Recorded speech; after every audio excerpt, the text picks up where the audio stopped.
Böyle bir şeylerle uğraşın böyle yaptığınız zaman. Böyle kamera bakma ama. Ne de buraya koyalım. Sıçrasına kutusundan da az böyle arda bir şey. Doldurmuş. Ben tabii ki var. Yardım kırın abi. Benim o kasvaliyle. Daha da 12 tane ne kapalı. Ben balkondan bakıyorum. Ramazan abi. Alo. Nerede? Ne yapalım? Bugün büyük gün Cezir abi. Evet. Yolda oynuyormuşlar. Sabahtan 8 tane yapın, öbürde gidelim. Bayramlara onlar yukarıdaydılar. O öbürü ikinci ve ikisi orada bir işimler.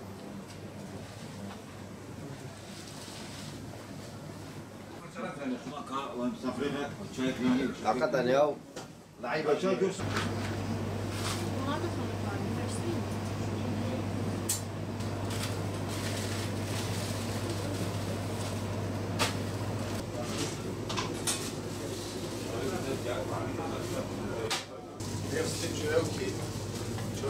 Endonezya.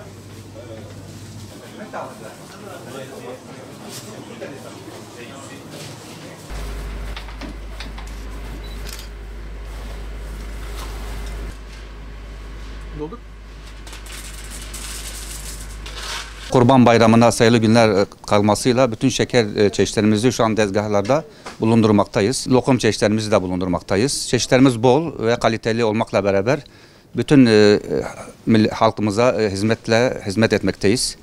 Çeşitlerimiz boldur. Fiyatlarımız da kalitesine göre değişiyor. 1600 ile en düşük 190 lirayla şekerleri bulundurmaktayız.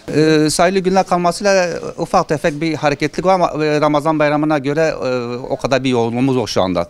Genelde de biz Batman halkı şeker alımlarını son günlere bırakıyor. Son 3 gün kala daha büyük bir yoğunluk yaşıyoruz. Benim çağrım şöyle, yani şeker alımlarında genelde son günlere kalmasınlar. Tabii ki onlar da bir yandan haklı. Havaların sıcak olmasıyla beraber tabii ki derajelerin ve şekerin erimesiyle beraber hepsi son günlerde kalıyor. Çok büyük bir izdiham yaşıyoruz. Onun için ben biraz daha son günlerde değil de peyderpey gelmeleri bizim için, esnaf için de daha iyi oluyor. Hem rahatlık konusundan da çok büyük bir yani yoğunluk yaşamıyoruz. Onlar da ne aldıklarını bilmiyorlar yoğunluktan dolayı. O yüzden son günlere kalmalarını yani yapmıyorum, tavsiye etmiyoruz. Şu an Kurban Bayramı yaklaşıyor. Normalde Ramazan Bayramı'nda daha çok hareketlilik vardı.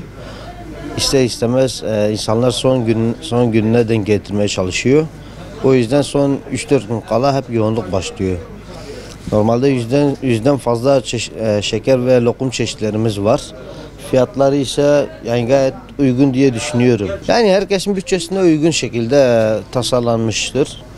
Yani lokumdan tut şekerine kadar hep hizmet vermekteyiz. Rengarenk bayram şekerlerimiz mevcuttur zaten. Fındıklısıdır, bademlisidir, frambuazlısıdır. Her çeşit şekerlerimiz uygundur.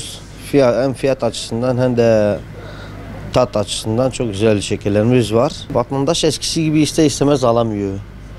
Yani hep son günlere denk getirmeye çalışıyorlar. O da bizim için çok sorun oluyor. Eski bayramlara göre karşılaştırdığımız zaman yani kimse eski bayramların tadı kalmamış şu an. Şekeri daha az almaya çalışıyorlar.